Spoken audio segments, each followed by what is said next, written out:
السلام عليكم.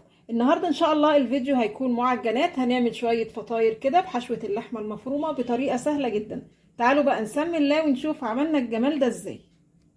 معايا هنا كيلو دقيق، هضيف عليه نص معلقه صغيره ملح، معلقتين كبار سكر، معلقتين كبار لبن بودر بس ممكن تستغني عنه، باكو خميره فوريه، باكو بيكنج باودر، واقلبهم مع بعض كويس قوي. وبعدين هشبع الدقيق بتلت كوبايه زيت، وبعدين هعجن الدقيق بميه تكون دافيه.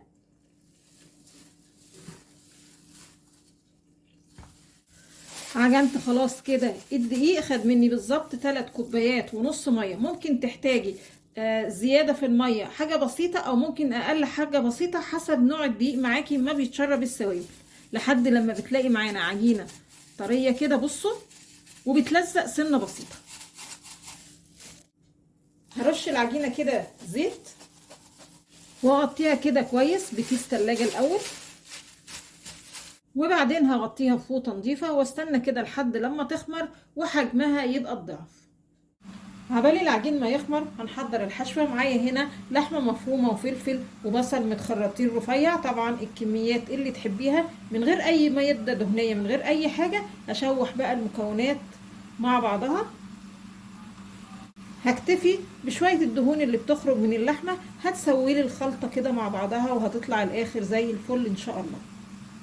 تمام كده الحشوه خلاص استوت.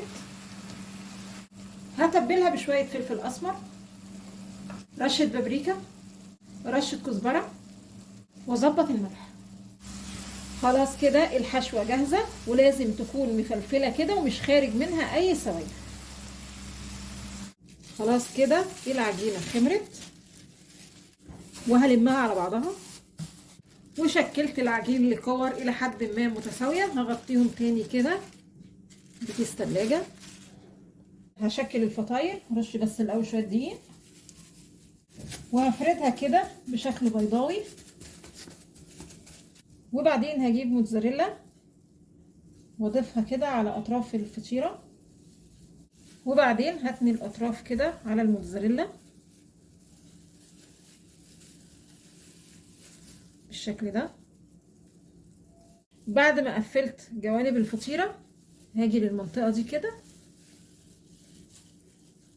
والفها بالشكل ده، وده هيبقى شكل الفطاير معانا. بعد كده هجيب بيضه بسنه فلفل اسمر واضربهم مع بعض كويس قوي، وهدهن بيهم كده جوانب الفطاير بالشكل ده. بعد كده هضيف الحشوه في نص الفطيره، وبعدين على الوش كده موتزاريلا، ونحط حبايتين زيتون كده على الوش لو تحبي. الفطاير كده جاهزه. هنقلها الفرن الرف الوسطاني على درجه حراره 200. ممكن تستوي فوق وتحت مره واحده، وممكن تحتاجي ان لما الفطاير تستوي من تحت تطفي الفرن وتشغلي الشوايه للوش بس ياخد لون. ودي النتيجه النهائيه. تعالوا بقى نشوف الاخبار. بصوا العجينه طريه ازاي، زي القطن بالظبط شكلها من تحت اهو. تعالوا بقى نشوف الاخبار من جوه. بسم الله. بصوا الحشوه